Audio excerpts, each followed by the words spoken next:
Hello and welcome प्यारे बच्चों। अभी कल आप लोगों का जेईई एडवांस्ड का जो एग्ज़ाम है वो हुआ और आज उसका जो पेपर है वो वेबसाइट्स में उपलब्ध करा दिया गया। तो बहुत सारे लोगों ने उसका जो सलूशन है वो देना शुरू कर दिया। तो मैं भी आपके लिए इसका सलूशन ला रहा हूँ और मैं सिर्फ फिजिक्स पार्ट का ही सलूशन ला पाऊँगा क्योंकि मैं फिजिक्स ही पढ़ाता हूँ। और इससे पहले कि मैं सलूशन दूं, मैं आपसे माफ़ी मांगूंगा इस बात के लिए कि मैं एक साथ पूरा सलूशन दूंगा नहीं, और ना ही हो सकता है मैं वीडियो तो अभी बना रहा हूं, लेकिन हो सकता है वीडियो में सारे क्वेश्चंस का अभी बना लूंगा। ऐसा नहीं है, एक साथ मैं देने को दे सकता हूं। पर समस्या ये है कि यहाँ पर जहाँ मैं हूँ यहाँ इंटरनेट की सुविधा नहीं है, बहुत ख़राब है। तो 10-10 मिनट की वीडियो भी अगर मैं बनाता हूँ तो वो कभी कभी 7 से 8 घंटे में अपलोड हो पाती है। इसलिए मैं एक साथ सारे क्वेश्चन को सॉल्व भी कर दूं तो वो अपलोड ही नहीं हो पाएगी। इसलिए एक एक क्वेश्चन का वीडियो बनाऊंगा और उसको मैं अपलोड करता जाऊंगा। और हो सकता है आज बनाऊं तो अपलोड कल तक में हो पाए, और एक ही हो पाए, दो ही हो पाए, परसों दो दो हो पाए, ऐसे तो सलूशन आने में टाइम लगेगा। तब तक आप लोगों में से बहुत सारे लोग दूसरी जगहों से सलूशन देख लेंगे। और देखिए, सब लोग देखिए, और जिसकी इच्छा होगी वो यहाँ से भी देख सकता है। और अगर अभी कोई नहीं देखेगा, यानी कि आप लोगों में से सब लोग जो भी पेपर दिए हैं वो कहीं और से देख चुके होंगे, तो फिर इधर क्यों देखेंगे? तो ऐसा नहीं कि कोई देखेगा नहीं, क्योंकि अगले साल जो जेईई होगा और उसके अगले साल जो जेईई का एग्जाम होगा, तो हर साल जो बच्चे होते हैं ना वो प्रीवियस ईयर क्वेश्चंस को जरूर देखते हैं। तो वो बच्चे तब देखेंगे, ठीक, क्योंकि प्रीवियस ईयर क्वेश्चन तो सबको देखना पड़ता है। तो चलिए हम इसको सॉल्व करते हैं प्यारे बच्चों। देखिए यहाँ पे जो पहला क्वेश्चन है ये है ग्रेविटेशन का। तो यहाँ पर देखिए क्वेश्चन क्या है, two spherical stars A and B have density rho A and rho B respectively. A and B have the same radius and their masses ma and mb are related by mb is equal to ma। तो यहाँ पर जो बताया गया उसका मैं figure बना लेता हूँ। देखिए, एक यहाँ पर स्फेरिकल मास है, स्फेरिकल स्टार है जिसका नेम ए भी दिया गया है। इसका मास उन्होंने बोला है ma, इसका जो डेंसिटी बोला है वो रो ए, और इसी तरह से एक दूसरा जो मास है वो इसी के रेडियस के इक्वल रेडियस का है। तो यानी कि अगर इसकी रेडियस में r मानूं तो स्टार बी जो होगा, यहां से थोड़ा स्फेरिकल बनाइएगा क्योंकि स्फेयर स्टार है, स्फेरिकल स्टार है, ठीक है।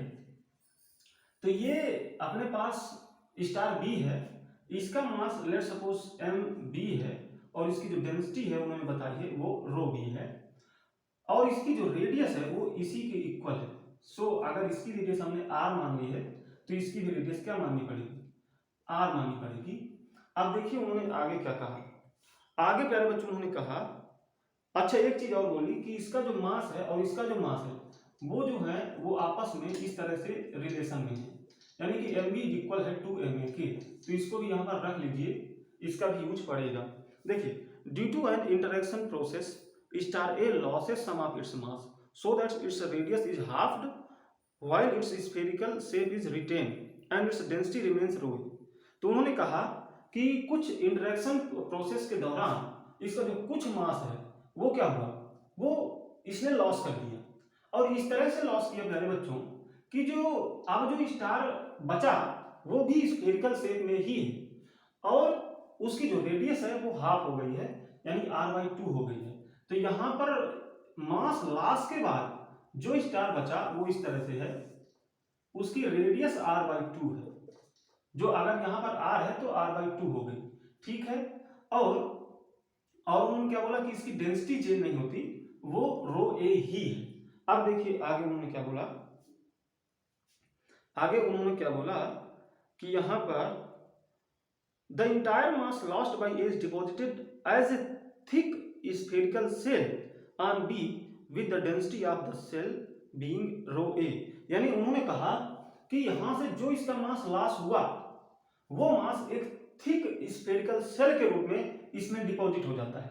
कहने का मतलब कि इस पर डिपोजिशन के बाद जो फाइनल ये दिखेगा वो इस तरह से दिखेगा, देखिएगा, इसको इसी तरह से बनाइएगा, इसकी रेडियस वही r और इसका मास भी वही mv, इसका जो डेंसिटी है वो भी mv, ठीक, तो कोई चीज नहीं।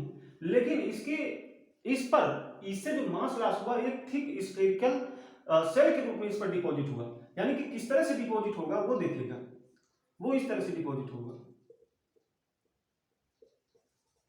एक थिक स्फेरिकल सेल के रूप में इस तरह से। तो जो मास यहां से लॉस हुआ वो इस तरह से इसके ऊपर इस तरह से चढ़ गया, वो आप मान सकते हैं, ठीक है।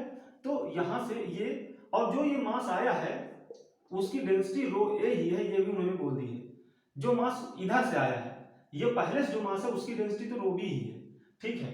अब आगे देखिएगा, यहां पे आगे क्या है, उन्होंने क्या बोला है,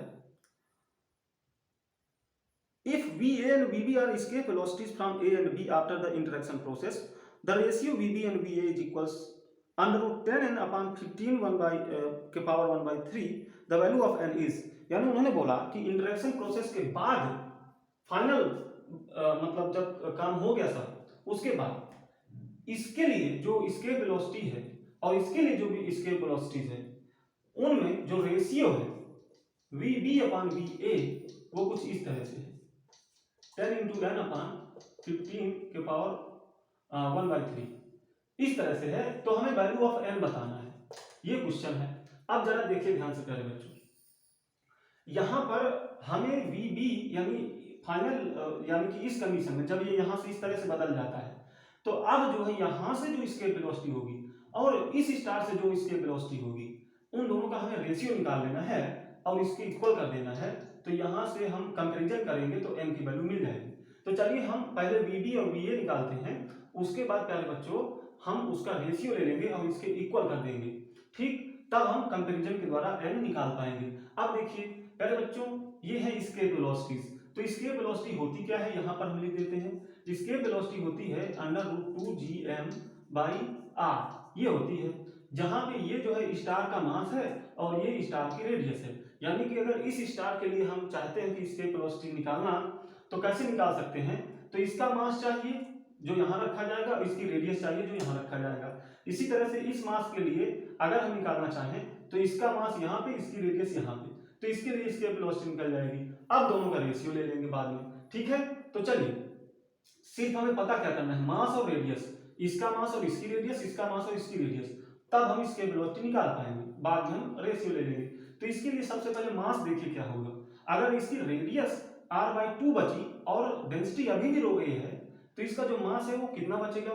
तो जरा देखिए इसका मास हम लिख कैसे सकते हैं, लेट्स सपोज इसका मास ma' बचा, तो इसका ma' हम कैसे लिख सकते हैं, इसकी डेंसिटी इनटू वॉल्यूम, वॉल्यूम कितना 4/3 पाई r³ और r³ करेंगे तो इस तरह से, क्योंकि r/2 का जब क्यूब करेंगे तो r³ और 2 का क्यूब नीचे 8, तो आपने देखा ये इस तरह से हो गया। और अगर इनिशियल मास देखें यहां पर, तो वो क्या लिख सकते हैं हम, देखिए इसकी डेंसिटी रो ए थी और इसकी जो रेडियस हमने r मानी, तो इसका वॉल्यूम इनटू जब करेंगे तो ये बन जाएगा। और ये किसके बराबर है, ये इनिशियल मास है तो ये ma था तो ma है। तो आपने देखा कि ये जो क्वांटिटी है ये ma के बराबर है, तो ये जो है ये ma के बराबर अगर है तो ये ma/8 हो गया। तो फाइनल जो इसका मास बचा वो ma/8 बचा। तो इसका जो मास हो गया कितना, ma/8, यहां पर रख लेते हैं अलग से, ठीक है। इसका मास और इसकी रेडियस पता हो गया, यहां पे रख लेंगे, ठीक। इसके लिए अब फाइंड करते हैं इसका मास कितना हो जाएगा। तो एक चीज देखिए mb तो पहले से है मास, mb कितना है 2ma, तो मैं यहां पर लिख देता हूं 2ma मास पहले से था, इतना मास और इसमें जुड़ गया। अब इतना मास अगर हम निकाल लें और इस मास में जोड़ दें तो इसका टोटल मास निकल जाएगा। तो इतना जो बाहर वाला जो मास है वो कितना होगा, तो देखिए इस स्टार में से इतना तो यहां बचा, अब इस स्टार का शेष भाग यहां पर आया है।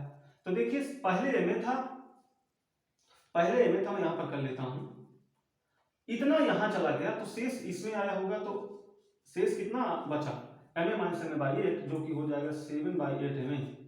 तो वो प्यारे बच्चों आया है इस पे।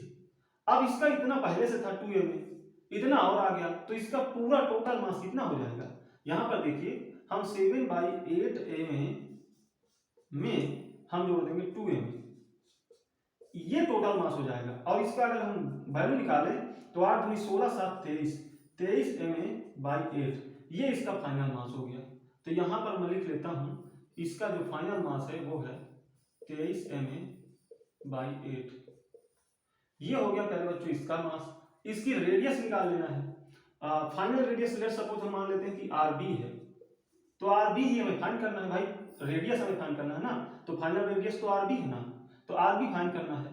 अब देखिए आर बी कैसे फाइंड करें, तो एक चीज देखिए, यहाँ पे जो इसका मास है वो ma/8 है, इसका जो मास है वो 23 ma/8 है, यानी कि इसका मास ma में मिला, इसका भी मास ma मिला।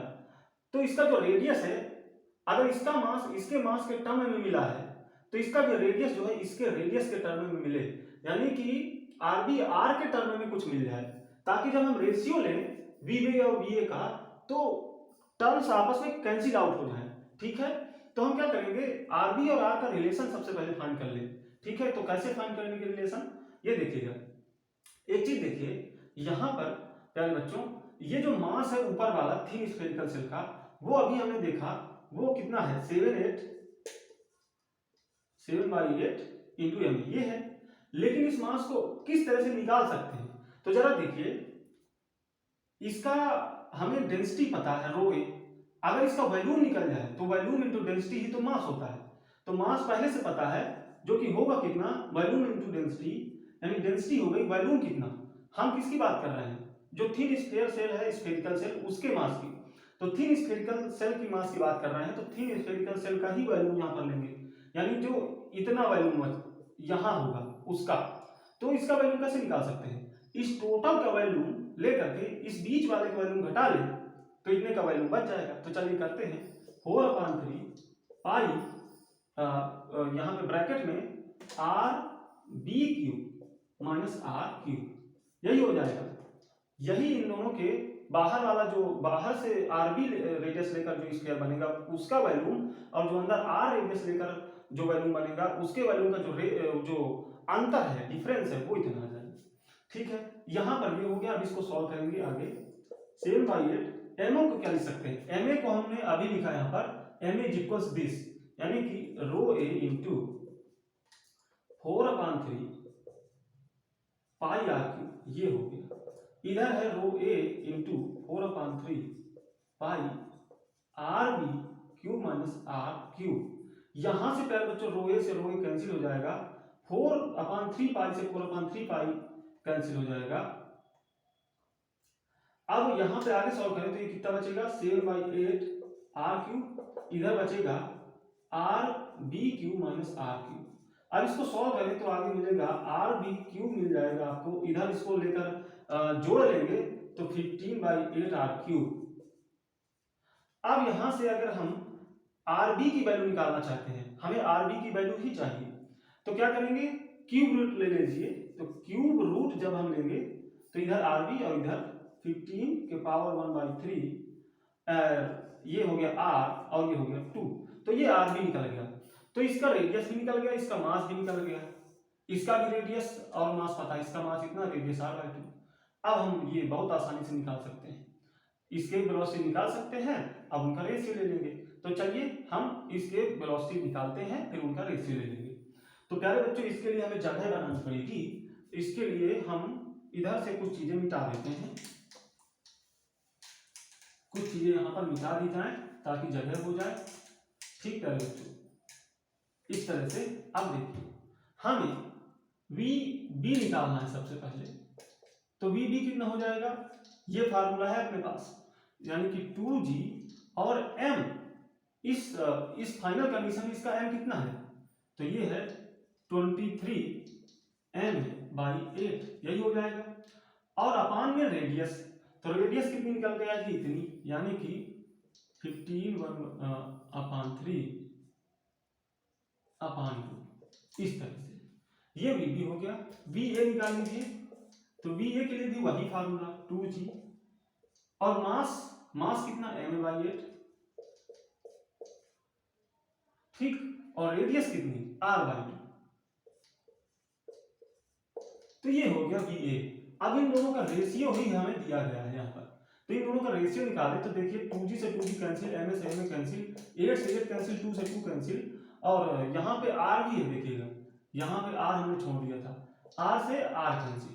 तो देखिए पहले बच्चों क्या बचा यहाँ पे, vb बाई va जो बचा यहाँ पे वो क्या बचा, तो आप देख सकते हैं 23 ऊपर बचा और 15 के पावर 1/3 नीचे बचा, ये बचा। ये vb और va हमने निकाला और यहां से vb बाई va है क्या, ये उन्होंने बताया, तो आपस में ये दोनों क्या होंगे, इक्वल होंगे, तो इसके हम इस पार्ट के इक्वल कर दें, ये 1 है, ठीक। अब देखिए नीचे वाले तो दोनों मैच कर रहे हैं, तो ऊपर वाले भी दोनों मैच कर रहे होंगे, यानी कि ये 10n ये 23 के बराबर है, तो n कितना आया 2/3, यही इसका वैल्यू है n का, ठीक। तो प्यारे बच्चों अब हम चलेंगे नेक्स्ट क्वेश्चन पर।